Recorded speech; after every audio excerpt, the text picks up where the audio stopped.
सुरेखा के जाने के बाद जतिन के पास अपने मन की बात बांटने को कोई नहीं था। जब भी सुरेखा की याद आती वो बिल्डिंग की छत पर पहुंच जाता और बम्बई के खुले आसमान की तरफ देखता रहता। आसमान में उड़ते हवाई जहाज उसे बेहद आकर्षित करते थे।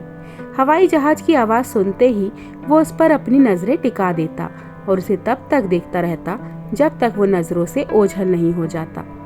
ऐसे ही कुछ पलों में मन ही मन उसने भी अपनी जिंदगी में ऊंची उड़ान भरने की ठान ली।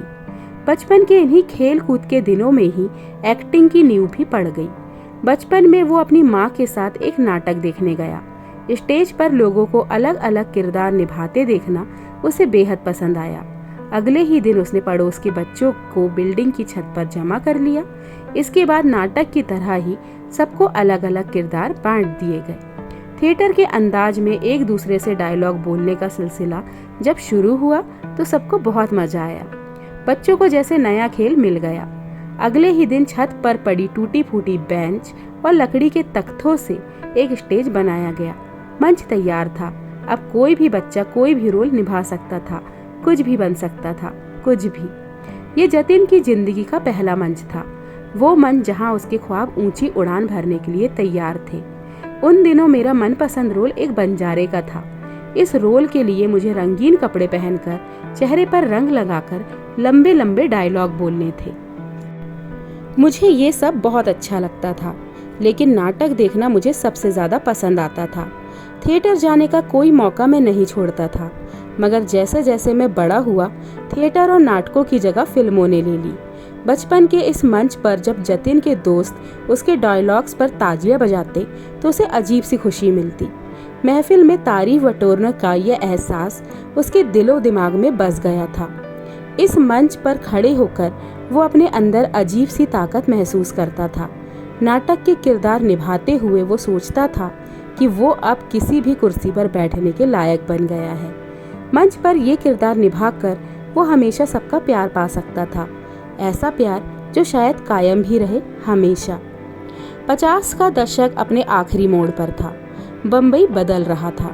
बदलाव की इस नई बयार में जतिन के सपने भी नई अंगड़ाइयां ले रहे थे। वो अब 16 साल का था। कॉलेज की पढ़ाई के लिए उसके पिता ने उसे पूना भेजने का फैसला किया। वहाँ का फर्ग्यूसन कॉलेज बेहद मशहूर था और जतिन उसी कॉलेज में एडमिशन लेना चाहता था, लेकिन जब तक वो पहुंचा दाखिले की तारीख निकल चुकी थी। इसके बाद पूना के कैंप एरिया में स्थित वाडिया कॉलेज में जतिन ने बीए में एडमिशन ले लिया। कॉलेज के फॉर्म में जतिन ने अपना नाम भरा, जतिंदर चुन्नीलाल खन्ना।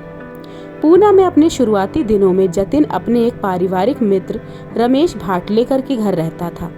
ये पहले मुंबई के गिरगांव में जतिन के पड़ोस में रहता था। दोनों के परिवार आपस में काफी करीब थे, लेकिन बाद में भाटलेकर परिवार पूना में बस गया था।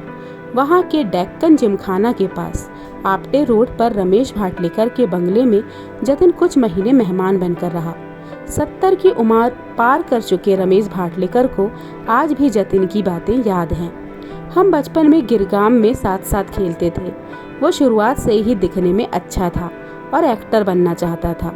मुझे याद है एक बार उसने मुझे शर्माते हुए अपनी एक तस्वीर दिखाई और बड़े मासूम अंदाज में मुस्कुराकर बोला कि उसने ये तस्वीर राज कपूर को भेजी है ताकि उसे राज कपूर की फिल्म में रोल मिल जाए। तो दोस्तों आज के लिए बस इतना ही। आगे आने वाले वीडियो में हम पढ़ेंगे क्या राजेश खन्ना ने राज कपूर को तस्वीर भेजी तो राज कपूर का क्या रिप्लाई आया, क्या उन्हें राज कपूर की फिल्म मिली। हम पढ़ेंगे आगे वाले वीडियो में। तब तक के लिए नमस्कार।